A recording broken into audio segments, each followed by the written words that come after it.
प्रणाम है आप सभी का और स्वागत है आपका हमारे चैनल आत्म से अध्यात्म की ओर में। आज हम इस वीडियो के माध्यम से जानेंगे श्रीमद् भागवत महापुराण के चतुर्थ स्कंद के 24वें अध्याय के विषय में। सतगुरु सतनाम आदिमाता अलख निरंजन होवहु वांछित फल दूहक भंजन। ओम श्री गणेशाय नमः। अथ चतुर्विंशो अध्यायः। शीर्षक पृथु की वंश परंपरा और प्रचेताओं को भगवान रुद्र का उपदेश। तो आइए अब कथा का आरंभ करते हैं। श्री मैत्रेय जी कहते हैं कि विदुर जी महाराज पृथु के बाद उनके पुत्र परम यशस्वी विजिताश्व राजा हुए। उनका अपने छोटे भाइयों पर बड़ा ही स्नेह था, इसीलिए उन्होंने चारों को एक एक दिशा का अधिकार सौंप दिया। राजा विजिताश्व ने हर्ष यक्ष को पूर्व, ध्रुमकेश को दक्षिण, वृक को पश्चिम और द्रविड़ को उत्तर दिशा का राज्य दिया। उन्होंने इंद्र से अंतर्ध्यान होने की शक्ति प्राप्त की थी, इसीलिए उन्हें अंतर्ध्यान भी कहते हैं। उनकी पत्नी का नाम शिखंडिनी था। उससे उनके 3 पुत्र हुए। उनके नाम पावक, पवमान और सूची थे। पूर्व काल में वशिष्ठ जी का शाप होने से उपर्युक्त नाम के अग्नियों ने ही उनके रूप में जन्म लिया था। चारों चलकर योग मार्ग से फिर यह अग्नि रूप हो गए। अंतर्ध्यान ने नभोवस्ती नाम की पत्नी से एक और पुत्र नंद अरविधान को प्राप्त हुआ। महाराज अंतर्ध्यान बड़े उदार पुरुष थे। जिस समय इंद्र उनके पिता के अश्वमेध यज्ञ का घोड़ा हरकर ले गए थे, उन्होंने पता लग जाने पर भी उनका वध नहीं किया था। राजा अंतर्ध्यान ने कर लेना, दंड देना, जुर्माना वसूल करना आदि कर्तव्यों को बहुत कठोर एवं दूसरों के लिए कष्टदायक समझकर एक दीर्घकालीन यज्ञ में दीक्षित होने के बहाने अपना राजकाज छोड़ दिया। यज्ञ कार्य में लगे रहने पर भी उन आत्मज्ञानी राजा ने भगवतमय भंजन पूर्णतम परमात्मा की आराधना करके सुदृढ़ समाधि के द्वारा भगवान के दिव्य लोक को प्राप्त किया। विदुर जी हरविधान की पत्नी अरविधानी ने बहिष्यत, गय, शुक्ल, कृष्ण, सत्य और जितवर्त्र नाम के 6 पुत्र पैदा किए। कुरुश्रेष्ठ विदुर जी इनमें से हरविदान के पुत्र महाभाग बहिष्यत, यज्ञ आदि कर्मकांड और योगा अभ्यास में कुशल थे। उन्होंने प्रजापति का पद प्राप्त किया था। उन्होंने एक स्थान के बाद दूसरे स्थान में लगातार इतने यज्ञ किए कि यह सारी भूमि पूर्व की ओर अग्रभाग करके फैलाए हुए कुशों से पट गई थी। राजा प्राचीन बरही ने ब्रह्मा जी के कहने से समुद्र की कन्या सतद्रुति से विवाह किया था। सर्वांग सुंदरी किशोरी सतद्रुति सुंदर वस्त्र आभूषणों से सज धज कर विवाह मंडप में जब भावर देने के लिए घूमने लगी, तब स्वयं अग्निदेव भी मोहित होकर उसे वैसे ही चाहने लगे जैसे शुकी को चाहा था। नवविवाहिता सतद्रुति ने अपने नुपुरों की झनकार से ही दिशा विदिशाओं, देवता, असुर, गंधर्व, मुनि, सिद्ध, मनुष्य और नाग सभी को अपने वश में कर लिया। सतद्रुति के गर्भ से प्राचीन बरही के प्रचेता नाम के 10 पुत्र हुए। वे सब बड़े ही धर्मज्ञ तथा एक से नाम और आचरण वाले थे। जब पिता ने उन्हें संतान उत्पन्न करने का आदेश दिया, तब उन सब ने तपस्या करने के लिए समुद्र में प्रवेश किया। वहां 10,000 वर्ष तक तपस्या करते हुए उन्होंने तप का फल देने वाले श्रीहरि की आराधना की। घर से तपस्या करने के लिए जाते समय मार्ग में श्री महादेव जी ने उन्हें दर्शन देकर कृपा पूर्वक जिस तत्व का उपदेश दिया था, उसी का वे एकाग्रता पूर्वक ध्यान, जप और पूजन करते रहे। विदुर जी ने पूछा कि ब्राह्मण मार्ग में प्रचेताओं का श्री महादेव जी के साथ किस प्रकार समागम हुआ और वे उन पर प्रसन्न होकर भगवान शंकर ने उन्हें क्या उपदेश किया, वह सार युक्त बात आप कृपा करके मुझसे कहिए। ब्रह्मर्षि शिव जी के साथ समागम होना तो देवधारियों के लिए बहुत कठिन है, औरों की तो बात ही क्या है। मुनिजन भी सब प्रकार की आसक्ति छोड़कर उन्हें पाने के लिए उनका निरंतर ध्यान किया करते हैं, किंतु सहज में पाते नहीं। यद्यपि भगवान शंकर आत्मा राम है, उन्हें अपने लिए ना कुछ करना है और ना पाना है, तो भी इस लोक सृष्टि की रक्षा के लिए वे अपनी घोर रूपा शक्ति के साथ सर्वत्र विचरा करते हैं। श्री मैत्रेय जी कहते हैं कि विदुर जी साधु स्वभाव प्रचेतागण पिता की आज्ञा सिरोधार्य कर तपस्या में चित्र लगाकर पश्चिम की ओर चल दिए। चलते चलते उन्होंने समुद्र के समान विशाल एक सरोवर देखा। वह महापुरुषों के चित्र के समान बड़ा ही स्वच्छ था तथा उसमें रहने वाले मत्स्य आदि जलजीव भी प्रसन्न जान पड़ते थे। उसमें नील कमल, लाल कमल, रात में, दिन में और सायंकाल में खिलने वाले कमल तथा इंद्रिवर आदि अन्य कई प्रकार के कमल सुशोभित थे। उसके तटों पर हंस, सारस, चकवा और कारंडव आदि जल पक्षी चहक रहे थे। उसके चारों ओर तरह तरह के वृक्ष और लताएं थी। उन पर मतवाले भौरे गूंज रहे थे। उनकी मधुर ध्वनि से हर्षित होकर मानो उन्हें हर्ष हो आया। कमल कोश के पराग पुंज वायु के झकोरों से चारों ओर उड़ रहे थे, मानो वहाँ कोई उत्सव हो रहा है। वहाँ मृदंग, पड़व आदि बाजों के साथ अनेक दिव्य राग रागनियां क्रम से गायन की मधुर ध्वनि सुनकर उन राजकुमारों को बड़ा ही आश्चर्य हुआ। इतने में ही उन्होंने देखा कि देवाधिदेव भगवान शंकर अपने अनुचरों सहित उस सरोवर से बाहर आ रहे हैं। उनका शरीर तपी हुए सुवर्ण राशि के समान कांतिवान है, कंठ नीलवर्ण है तथा 3 विशाल नेत्र है। वे अपने भक्तों पर अनुग्रह करने के लिए उद्धत है। अनेकों गंधर्व उनका सुयस गा रहे हैं। उनका सहसा दर्शन पाकर प्रचिताओं को बड़ा ही कौतूहल हुआ और उन्होंने शंकर जी के चरणों में प्रणाम किया। तब शरणागत भयहारी धर्मवत्सल भगवान शंकर ने अपने दर्शन से प्रसन्न हुए उन धर्मज्ञ और शील संपन्न राजकुमारों से प्रसन्न होकर कहा। श्री महादेव जी बोले कि तुम लोग राजा प्राचीन बरही के पुत्र हो, तुम्हारा कल्याण हो। तुम जो कुछ करना चाहते हो वह भी मुझे मालूम है।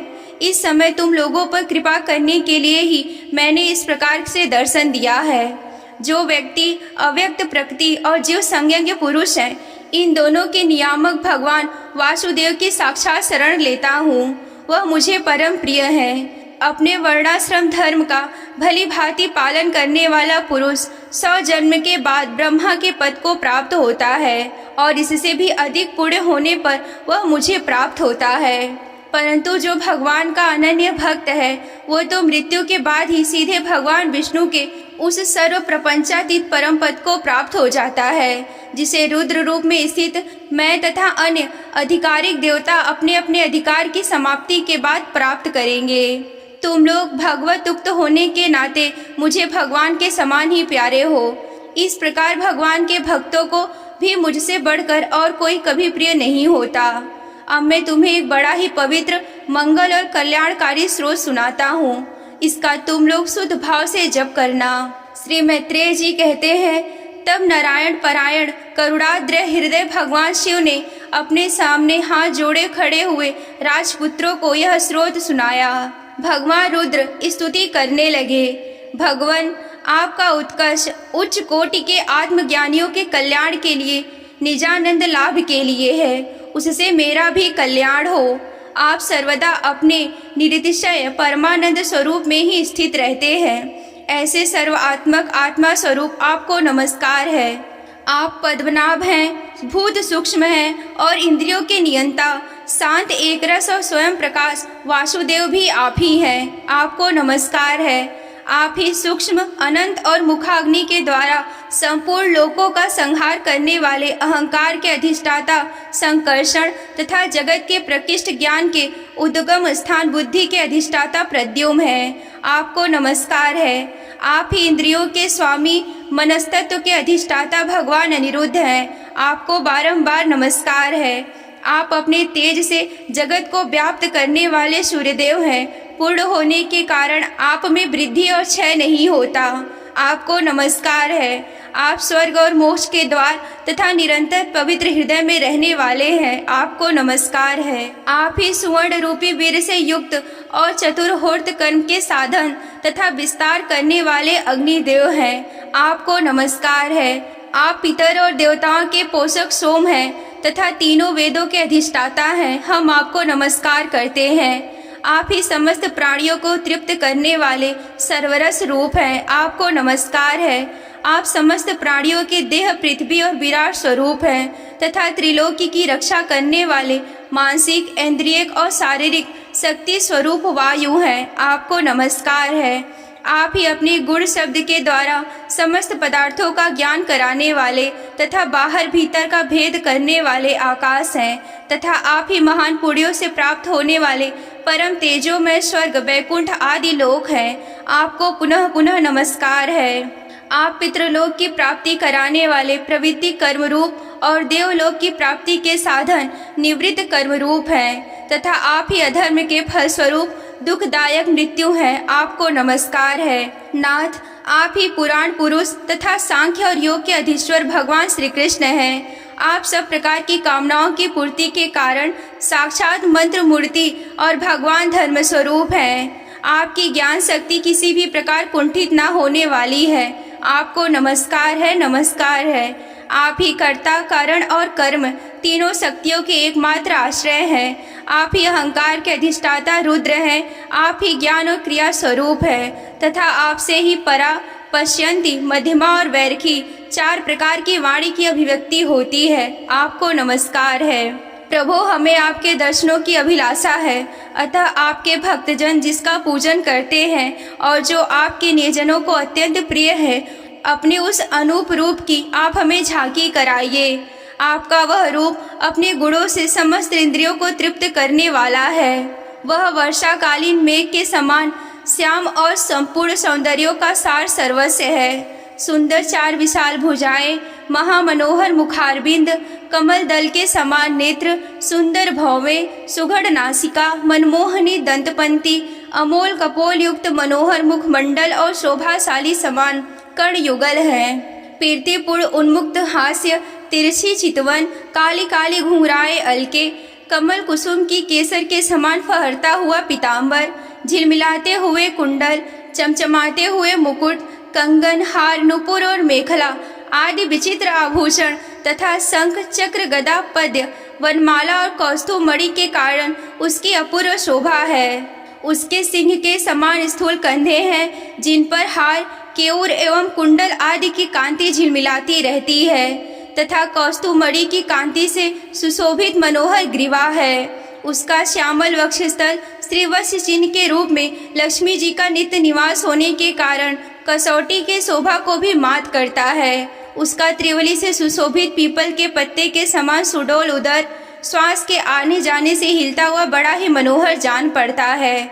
उसमें जो भंवर के समान चक्केदार नाभि है वह इतनी गहरी है कि उससे उत्पन्न हुआ यह विश्व मानो उसी में फिर से लीन होना चाहता है। श्यामवर्ण कटिभाग में पीताम्बर और सुवर्ण की मेखला शोभायमान है। समान और सुंदर चरण, पिंडली जांघ और घुटनों के कारण आपका दिव्य विग्रह बड़ा ही सुघड़ जान पड़ता है। आपके चरण कमलों की शोभा शरद ऋतु के कमल दल की कांति का भी तिरस्कार करती है। उनके नखों से जो प्रकाश निकलता है वह जीवों के हृदय अंधकार को तत्काल नष्ट कर देता है। हमें आप कृपा करके भक्तों के भयहारी एवं आश्रय स्वरूप उसी रूप का दर्शन कराइए। जगत गुरु, हम अज्ञानवृत्त प्राणियों को अपनी प्राप्ति का मार्ग बतलाने वाले आप ही हमारे गुरु हैं। प्रभु, चित्त शुद्धि की अभिलाषा रखने वाले पुरुष को आपके इस रूप का निरंतर ध्यान करना चाहिए। इसकी भक्ति ही स्वधर्म का पालन करने वाले पुरुष को अभय करने वाली है। स्वर्ग का शासन करने वाले इंद्र भी आपको पाना चाहते हैं तथा विशुद्ध आत्मज्ञानियों की गति भी आप ही हैं। इस प्रकार आप सभी देवधारियों के लिए अत्यंत दुर्लभ हैं। केवल भक्तिमान पुरुष ही आपको पा सकते हैं। सत्पुरुषों के लिए भी यह दुर्लभ अनन्य भक्ति से भगवान को प्रसन्न करके जिनकी प्रसन्नता किसी अन्य साधन से दुसाध्य है, ऐसा कौन होगा जिनके चरण तल के अतिरिक्त और कुछ चाहेगा। जो काल अपने अदम्य उत्साह और पराक्रम से फड़कते हुए भौं के इशारे से सारे संसार का संहार कर डालता है, वह भी आपके चरणों की शरण में गए हुए प्राणी पर अपना अधिकार नहीं मानता। ऐसे भगवान के प्रेमी भक्तों का यदि आधे क्षण के लिए भी समागम हो जाए तो उसके सामने मैं स्वर्ग और मोक्ष को कुछ नहीं समझता। फिर मृत्यु लोक के तुच्छ भोगों की तो बात ही क्या है। प्रभु, आपके चरण संपूर्ण पाप राशि को हरने वाले हैं। हम तो केवल यही चाहते हैं कि जिन लोगों ने आपकी कीर्ति और तीर्थ आंतरिक और बाह्य स्नान करके मानसिक और शारीरिक दोनों प्रकार से पापों को धो डाला है तथा जो जीवों के प्रति दया, राग, द्वेष रहित चित्त तथा सरलता आदि गुणों से युक्त हैं, उन आपके भक्तजनों का संग सदा हमें प्राप्त होता रहे। यही हम पर आपकी बड़ी कृपा होगी। जिस साधक का चित्त भक्ति योग से अनुग्रहित एवं विशुद्ध होकर ना तो वह विषयों में भटकता है और ना ही अज्ञान गुहा रूप प्रकृति में लीन होता है, वह अनायास ही आपके स्वरूप का दर्शन पा जाता है, जिसमें यह सारा जगत दिखाई देता है और जो स्वयं संपूर्ण जगत में भास रहा है वह आकाश के समान विस्तृत और परम प्रकाशमय ब्रह्मा तत्व आप ही हैं। भगवान, आपकी माया अनेक प्रकार के रूप धारण कर सकती है। इसी के द्वारा आप इस प्रकार जगत की रचना, पालन और संहार करते हैं, जैसे यह कोई सद्वस्तु हो, किंतु इससे आप में किसी भी प्रकार का विकार नहीं आता। माया के कारण दूसरे लोगों में ही भेद बुद्धि उत्पन्न होती है। आप परमात्मा पर अपना प्रभाव डालने में असमर्थ होती है। आपको तो परम स्वतंत्र ही समझते हैं। आपका स्वरूप पंचभूत इंद्रियां और अंतःकरण के प्रेरक रूप से उपलक्षित होता है। जो कर्म योगी पुरुष सिद्धि प्राप्ति करने के लिए तरह तरह के कर्मों द्वारा आपके सगुण साकार स्वरूप का श्रद्धा पूर्वक भली भांति पूजन करते हैं, वे ही वेद और शास्त्रों के सच्चे मर्मज्ञ हैं। प्रभो, आप ही अद्वितीय आदि पुरुष हैं। सृष्टि के पूर्व आपकी माया शक्ति सोई रहती है, फिर उसी के द्वारा सत्व, रज और तम रूप गुणों का भेद होता है और इसके बाद उन्हीं गुणों से महतत्व, अहंकार, आकाश, वायु, अग्नि, जल, पृथ्वी, देवता, ऋषि और समस्त प्राणियों से युक्त इस जगत की उत्पत्ति होती है। फिर आप अपनी माया शक्ति से रचे हुए इस जरायुज, अंडज, श्वेतज और उद्भिज से 4 प्रकार के शरीर में अंश रूप से प्रवेश कर जाते हैं। जिस प्रकार मधुमक्खियां अपने ही उत्पन्न किए हुए मधु का आस्वादन करती है, उसी प्रकार वह आपका अंश उन शरीर में रहकर इंद्रियों के द्वारा इन तुच्छ विषयों को भोगता है। आपके उस अंश को ही पुरुष या जीव कहते हैं। प्रभो, आपका तत्व ज्ञान प्रत्यक्ष से ही नहीं, अनुमान से होता है। प्रलय काल उपस्थित होने पर काल स्वरूप आप ही अपने प्रचंड एवं असहाय वेग से पृथ्वी आदि भूतों को अन्य भूतों से विचलित कराकर समस्त लोगों का संहार कर देते हैं। जैसे वायु अपने असहनीय एवं प्रचंड झोंकों से मेघों के द्वारा ही मेघों को तितर बितर करके नष्ट कर डालती है। भगवान, यह मोहग्रस्त जीव प्रमादवश हर समय उसी चिंता में लगा रहता है कि अमोघ कार्य करना है। इसका लोभ बढ़ गया है और इसे विषयों की ही लालसा बनी रहती है, किंतु आप सदा ही सजग रहते हैं। भूख से जीव लपलपाता हुआ जैसे सर्प चूहे को चट कर जाता है, उसी प्रकार आप अपने काल स्वरूप से उसे सहसा ही लील जाते हैं। आपकी अवहेलना करने के कारण अपनी आयु को व्यर्थ मानने वाला ऐसा कौन विद्वान होगा जो आपके चरण कमलों को बिसरेगा। इसकी पूजा तो काल के आशंका से ही हमारे पिता ब्रह्मा जी और स्वयंभू आदि 14 मनुओं ने बिना कोई विचार किए केवल श्रद्धा से ही की थी। ब्राह्मण, इस प्रकार सारा जगत रुद्र रूप काल के भय से व्याकुल है।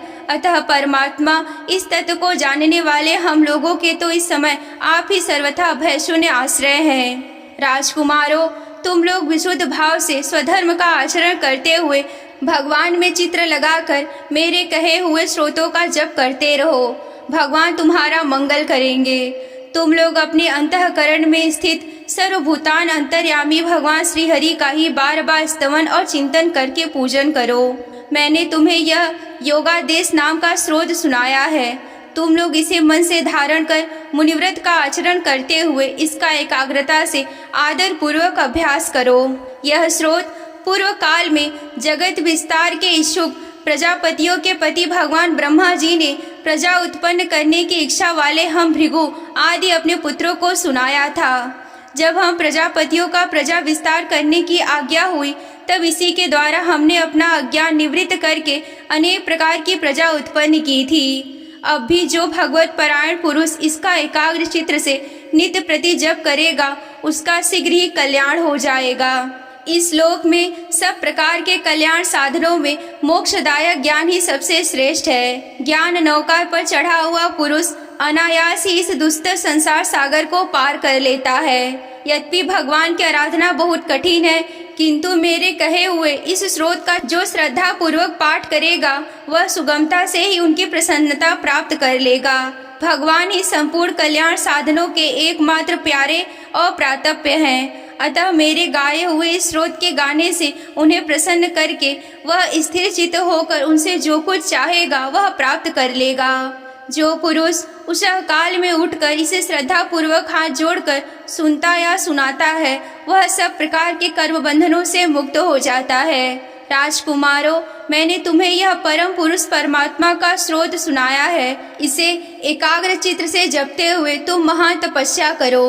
तपस्या पूर्ण होने पर इसी से तुम्हें अभिष्ट फल प्राप्त हो जाएगा।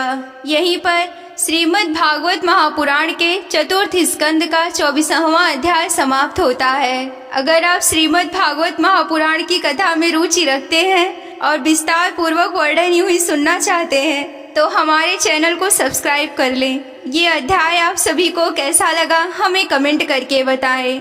आज के वीडियो में बस इतना ही। मिलते हैं अगले वीडियो में। तब तक के लिए आप सभी को जय आदि शक्ति भोलेनाथ जी। हर हर महादेव।